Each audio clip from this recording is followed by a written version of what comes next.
Bonsoir à tous et bienvenue dans ce 7-8 Sport sur TV78, l'émission à ne pas manquer si vous êtes un passionné de sport local. C'est parti pour le sommaire de ce magazine.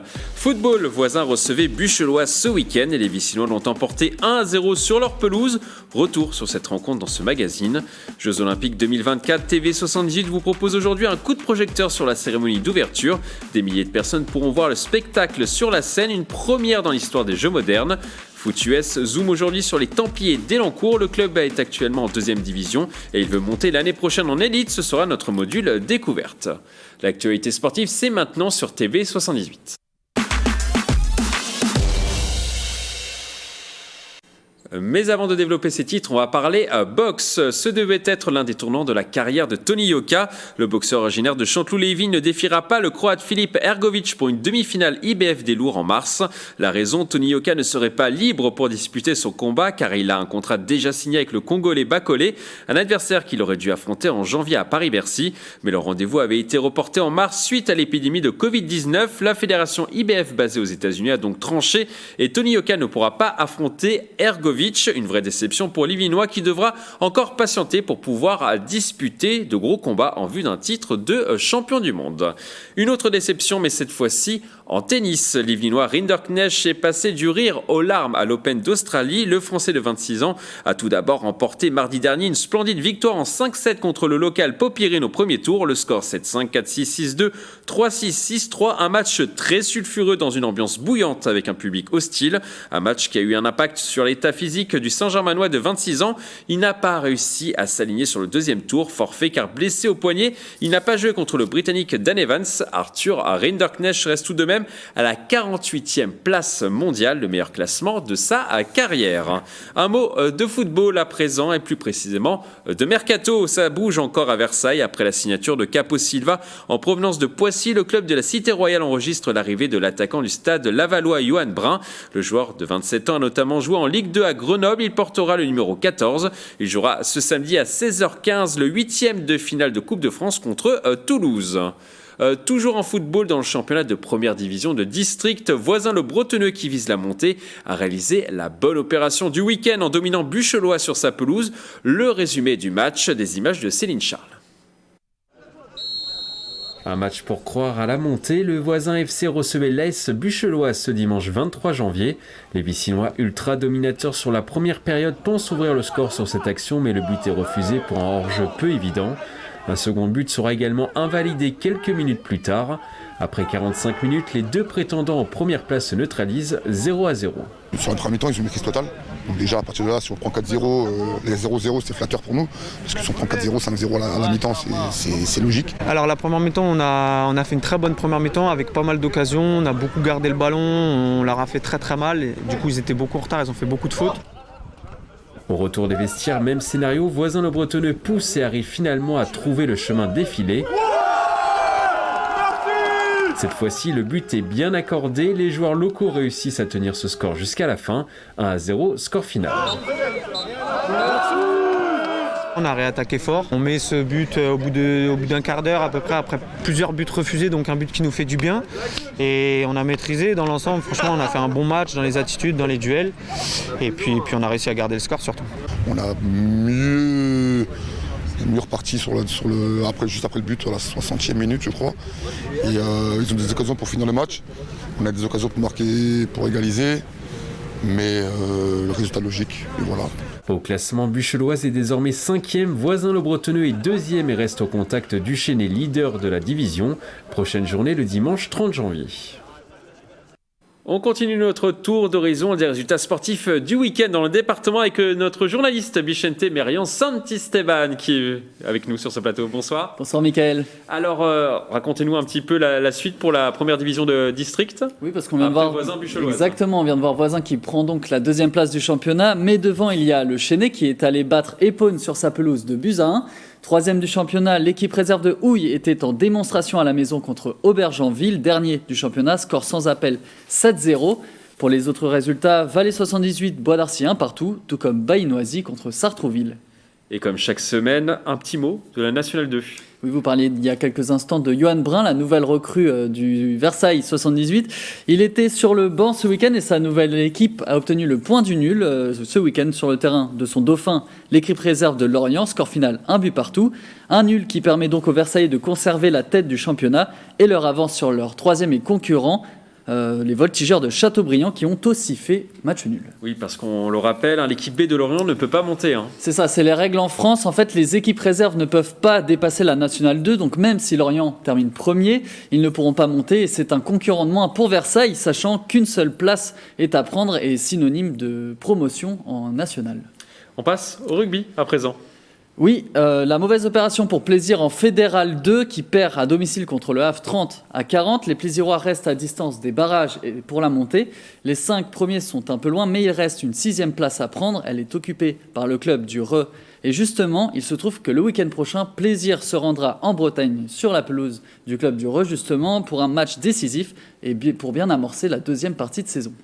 Du rugby encore et de la Coupe d'Europe, puisqu'on suit un jeune Yvelinois qui performe, Bichente. Léo Barré, le jeune prodige du Stade français, a largement contribué à la victoire des siens ce dimanche contre Connacht. Aligné dans le 15 d'entrée de jeu, il a participé à un scénario d'anthologie. Le Stade français était obligé de s'imposer avec 6 points d'écart au minimum et le bonus offensif. Mené 20-31 alors qu'il ne restait que 13 minutes de jeu, Michael, les Parisiens ont mis le feu à la fin de match et l'ont emporté 37-31, pile poil pour se qualifier en 8e de finale de la Champions Cup. Du coup, Léo Barré a été précieux dans le jeu et aurait même pu ajouter un essai au compteur à la 35e.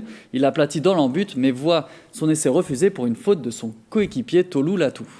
On pourra le retrouver face au Racing 92 le 6 avril. Et avant ça, au tournoi des 6 nations U19 avec un autre Yvelinois, Enzo Benmegal, formé au Sky Rugby et évoluant maintenant au Racing 92. Du handball maintenant, Vicente. C'était la reprise pour les féminines de Montigny-le-Bretonneux. Premier match de l'année et première défaite, le score 28-31 contre Ploagat. Ça commence à devenir inquiétant pour les Iny-Montaigne qui se rapprochent de la fin de tableau avec un bilan de 3 victoires, 1 nul et 6 défaites. Et on termine par de la course, un trail. Une édition anniversaire pour le Raid 28 qui fêtait justement son 28e anniversaire. Donc un moment un peu particulier pour les 450 participants. Au départ donc de plusieurs trails, 12, 28, 45 et 70 km. Le principe, une course d'orientation par équipe de 3 ou 5 avec des jeux et le ramassage de balises de différentes couleurs. À l'arrivée, le classement se fait selon le temps et les bonifications entraînées par les balises trouvées. La course historique, c'est bien entendu celle des 70 km qui part d'Épernon et arrive à Bure-sur-Yvette en Essonne, avec une bonne partie dans la forêt de Rambouillet. Pour le 28 km, le départ se faisait à Rambouillet, justement. Des parcours avec quelques passages insolites, comme vous avez pu le voir sur les photos prises par Vincent Krieger. Et on dit bravo à tous les participants, Mickaël. Surtout aux courageux participants. Merci Bichente pour toutes ces précisions. On vous retrouve la semaine prochaine. On va maintenant prendre la direction de Montigny-le-Bretonneux. Une compétition départementale était organisée ce week-end au complexe sportif Pierre de Coubertin. Une première depuis 2 ans, des images de Céline Charles. C'est une grande première depuis 2 ans à Montigny-le-Bretonneux. La ville a organisé une compétition départementale ce samedi 22 et dimanche 23 janvier au complexe sportif Pierre de Coubertin. Un événement attendu par tout le club local. Pendant 2 ans, on n'en a pas fait. Donc j'ai été le dernier à faire en 2019. Et je suis moi le premier à refaire en 2022. Donc j'ai fait la dernière et je refais la première. Là, ça fait 2 ans. Les filles jouent bien le jeu parce qu'on est toujours en protocole sanitaire, donc port du masque obligatoire. Juste quand elles ne passent pas, elles peuvent l'enlever. Ou sinon, tout le monde joue le jeu. Ça se passe plutôt bien. Au total, plus de 400 sportifs venus d'une vingtaine de clubs du département avaient fait le déplacement pour renouer avec la compétition. Je suis assez contente que Montigny Gym ait organisé une compétition parce que c'est la première depuis 2 ans. Donc cette ambiance, c'est vrai que ça nous a manqué à tous. Donc je suis assez contente de réorganiser ça. Donc aujourd'hui, c'était à cause du confinement, le Covid, etc. C'était vraiment une occasion de reprendre bien. Et du coup, voilà. Prochain rendez-vous à Montigny-le-Bretonneux au mois de mars pour les championnats interdépartementaux. La semaine olympique et paralympique s'est ouverte ce lundi. Le rendez-vous célèbre les JO de Paris 2024 qui se tiendront dans très exactement 914 jours. Et chaque mois, Grégory Canalé vient nous parler de l'événement dans ce 7-8 Sport. Bonsoir Grégory. Bonsoir Mickaël. Alors les organisateurs ont confirmé en décembre ce qui était un secret de polichinelle. La cérémonie d'ouverture de Paris 2024 se déroulera bien sur la scène le 26 juillet 2024. Oui, ce n'était pas une surprise. Tony Estanguet, le président du comité d'organisation, en parlait déjà il y a un an. L'été dernier, aux Jeux de Tokyo, Emmanuel Macron avait même confirmé cette ambition. L'idée serait née lors des Jeux Olympiques de la jeunesse de Buenos Aires en 2018, d'après Thomas Bach, le président du CIO, le Comité international olympique. La cérémonie d'ouverture avait été célébrée à l'époque autour de l'obélisque, symbole de la ville, et a été une grande réussite populaire. Pour Paris, les organisateurs ont donc sorti le grand jeu en plaçant la scène comme décor principal de l'événement. Et ce sera une grande première. Et jamais une cérémonie d'ouverture des Jeux Olympiques d'été ne s'était déroulée hors d'un stade. Paris souhaite rompre avec la tradition et des précédentes éditions. L'objectif, c'est de mettre en avant l'histoire de France, son patrimoine, sa créativité et son audace. Rappelons tout de même que c'est la France qui est le berceau de l'olympisme moderne avec Pierre de Coubertin, et la France a apporté d'ailleurs son lot d'évolution. Première participation des femmes en 1900, premier village olympique en 1924, première mascotte aux Jeux d'hiver de Grenoble en 1968. Autre grande nouveauté, on revient en 2024, la cérémonie débutera par le défilé des athlètes qui assisteront et participeront au spectacle. 10 500 sportifs et 206 délégations internationales qui prendront place sur 160 bateaux. Enfin, au rayon des première également, le rendez-vous proposera des accès gratuits aux spectateurs. À quoi ressemblera ce défilé, Grégory ? Eh bien, on promet déjà, Mickaël, un show de 7 heures, rien que ça. La cérémonie débutera du pont d'Austerlitz devant le Jardin des Plantes pour un défilé fluvial d'est vers l'ouest de 6 km. La déambulation passera devant quelques grands monuments, Notre-Dame, la Conciergerie, le Louvre, le musée d'Orsay, sans oublier la Tour Eiffel, bien sûr, et des sites officiels aussi des JO, de la place de la Concorde à l'esplanade des Invalides, le Grand Palais et le pont d'Iéna. Les embarcations navigueront sous 8 à 10 ponts où des spectacles se dérouleront. Danseurs sur les toits, orchestres flottants, hologrammes, drones seront au programme des festivités. Et la cérémonie se terminera au Trocadéro où sera installée la tribune officielle garnie de 120 chefs d'État pour le grand final avec l'allumage de la flamme olympique. Et combien de personnes seront attendues, Grégory ? Du côté des organisateurs, on table sur un minimum de 600 000 spectateurs, soit 10 fois plus que dans un stade traditionnel. Sur les quais hauts, ils pourront d'ailleurs profiter d'accès gratuits. Sur les quais bas, en revanche, entre le pont d'Austerlitz et le pont d'Iéna, les places seront payantes. 80 écrans géants répartis dans toute la ville. Ils seront également sonorisés, permettront de suivre cette cérémonie partout dans la capitale. La diffusion télévisée n'est également pas oubliée. On parle d'1 milliard de téléspectateurs tout de même, Mickaël, avec un dispositif novateur et notamment la présence de caméras embarquées sur les bateaux pour être au plus près des athlètes. Quelles sont les prochaines étapes ? Eh bien, chiffrer tout d'abord le coût d'une telle cérémonie avec le montant d'une facture qui sera forcément élevée et qui sera connue fin 2022. Elle sera financée sur les fonds des organisateurs à 97% privés. Et enfin, c'est affiné aussi avec les pouvoirs publics et les autorités fluviales le dispositif de sécurité qui, on l'imagine, sera central dans cet événement. Sur le papier, en tout cas, Mickaël, ça donne envie et on donne rendez-vous, bien sûr, au 26 juillet 2024. Merci, Grégory, pour votre chronique sur les Jeux Olympiques de 2024. On a déjà d'y être, il faut le dire, Grégory. On y sera. On y sera, bien sûr. Je vous propose maintenant de découvrir l'une des équipes phares du département des Yvelines, les Templiers d'Elancourt. Le club est aujourd'hui en 2e division de football américain, mais aspire à remonter cette année en élite. Regardez notre module découverte.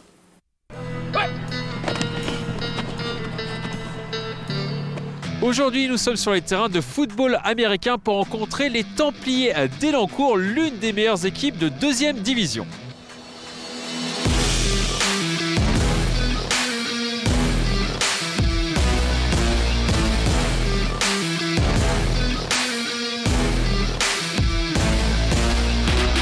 Pour commencer ce module, Jérémy est à mes côtés. Alors Jérémy qui a passé une trentaine d'années quasiment aux Templiers d'Elancourt. Vous êtes un petit peu la mémoire du club.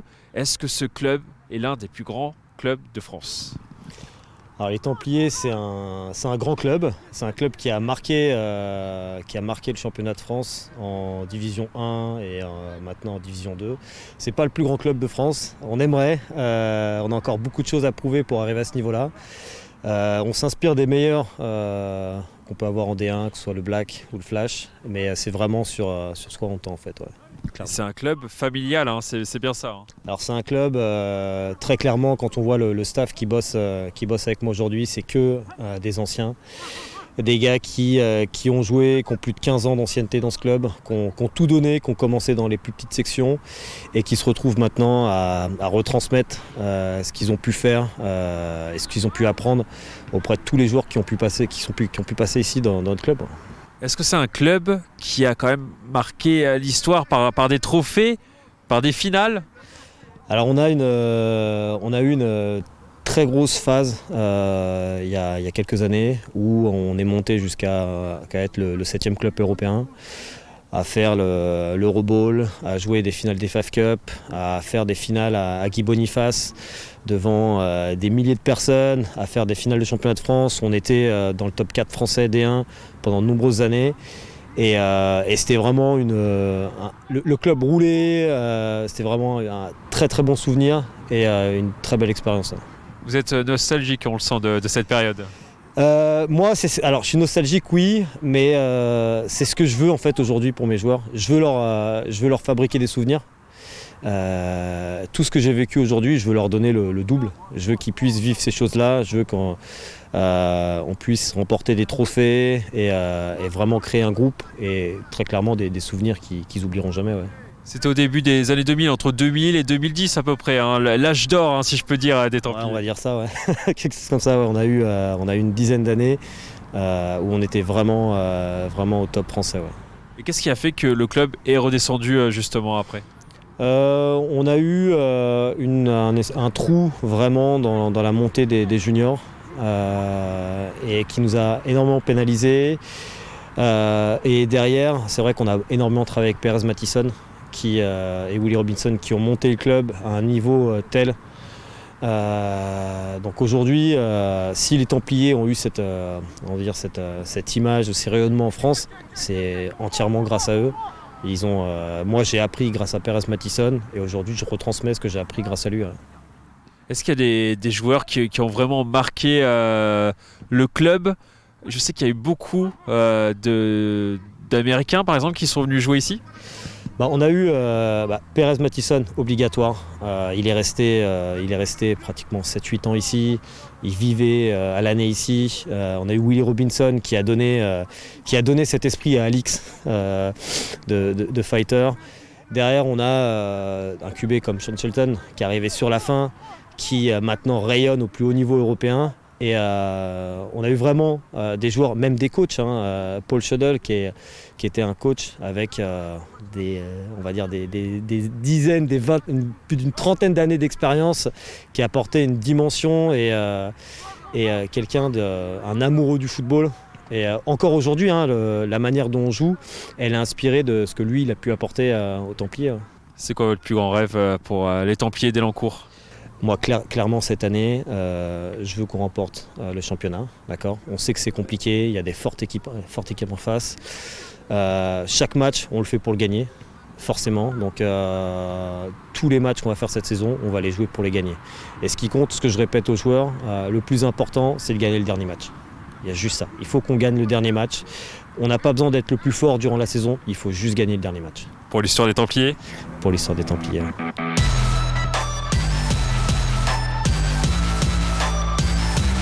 Alors Alix, on peut dire que la saison a parfaitement débuté avec cette première victoire contre les Dragons de Paris. Ouais, exactement, la saison elle a bien débuté, on s'en sort vraiment bien, on a bien bossé en début de saison, on avait des matchs amicaux qui nous ont permis de voir qu'on était dans une bonne phase et ça a été confirmé ce week-end.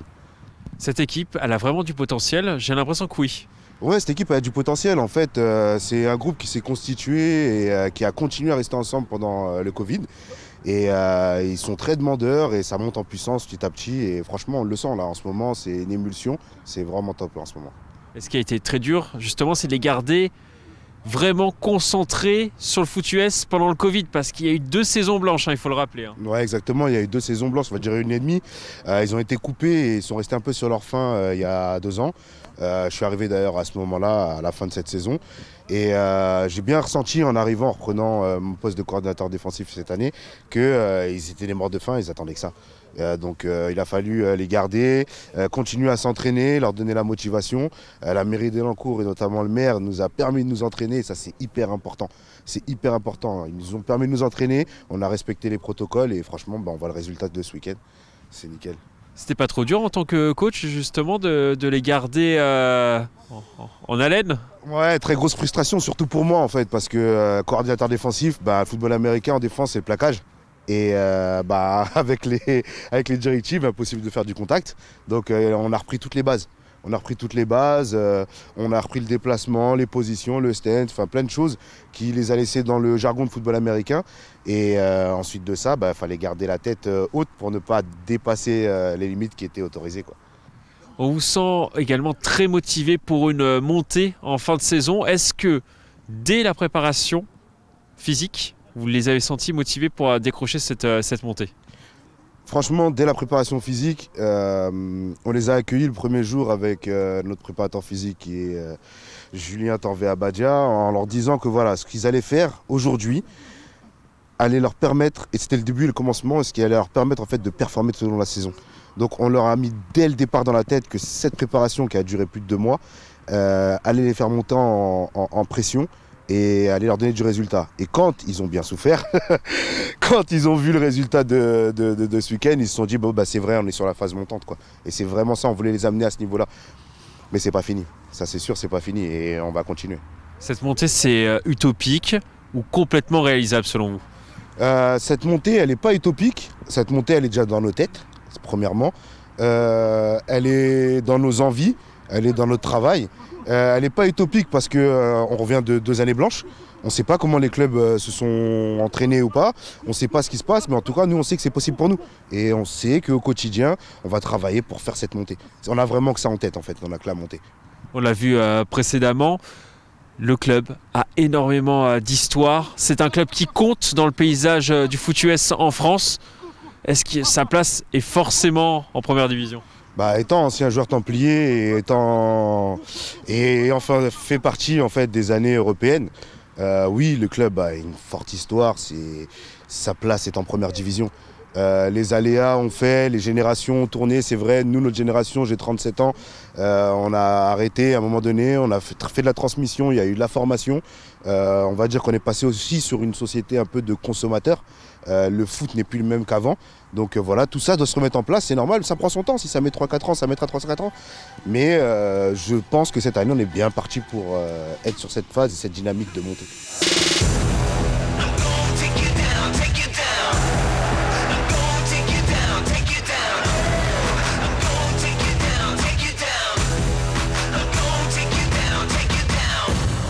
Je suis maintenant à côté de 2 piliers du club, Jérémy et Jordan. Alors Jérémy, pourquoi vous avez choisi les Templiers d'Elancourt? C'est une histoire d'amour avec ce club.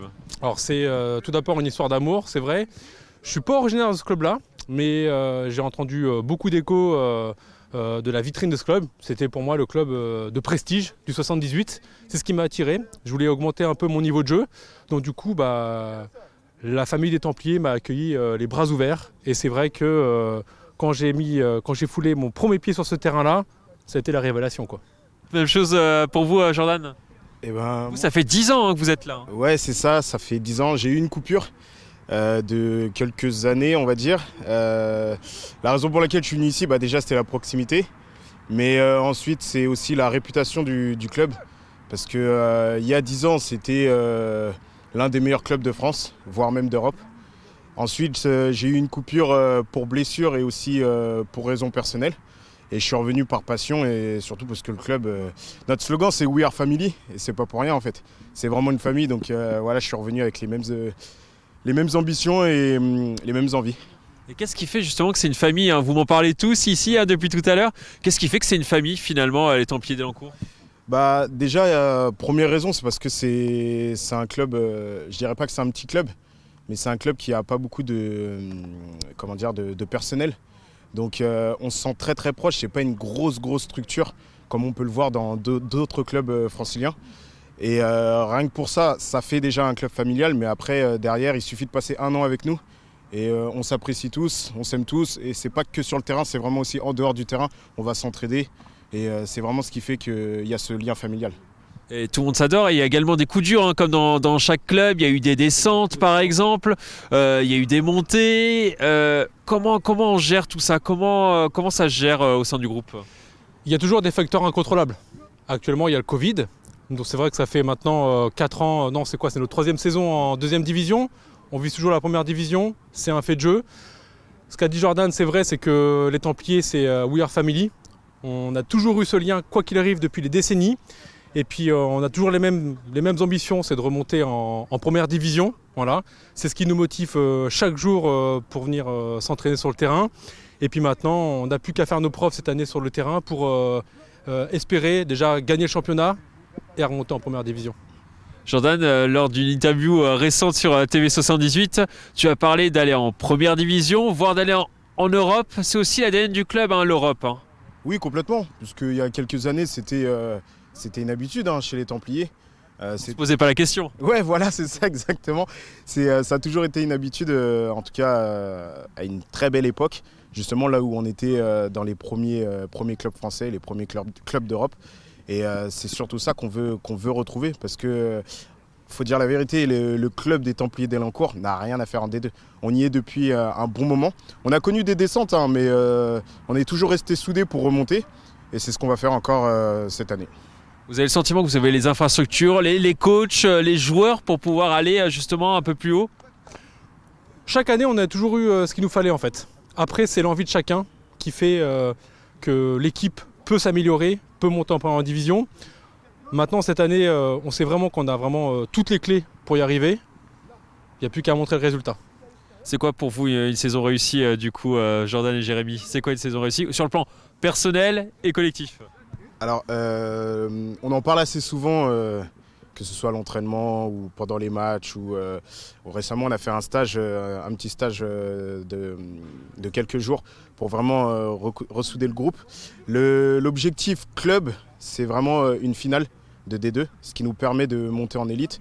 Mais après, l'objectif de chaque joueur, parce qu'entre joueurs, on en parle entre nous, l'objectif forcément, c'est le titre, c'est d'être champion. Jérémy ? Pareil. J'ai jamais accédé à une finale ni même à un titre.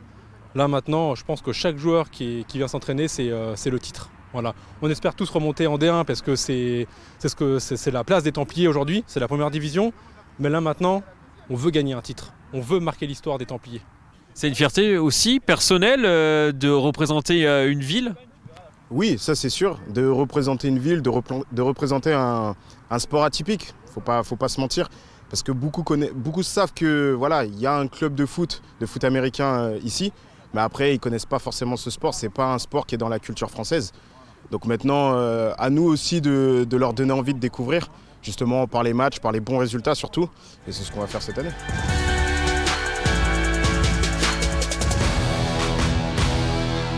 Si vous voulez en savoir plus sur les Templiers d'Elancourt, rendez-vous sur leur site internet. Leur prochain match est programmé le 30 janvier prochain sur le terrain des Dockers de Nantes. C'est la fin de cette émission. Merci de l'avoir suivi. À bientôt sur TB78.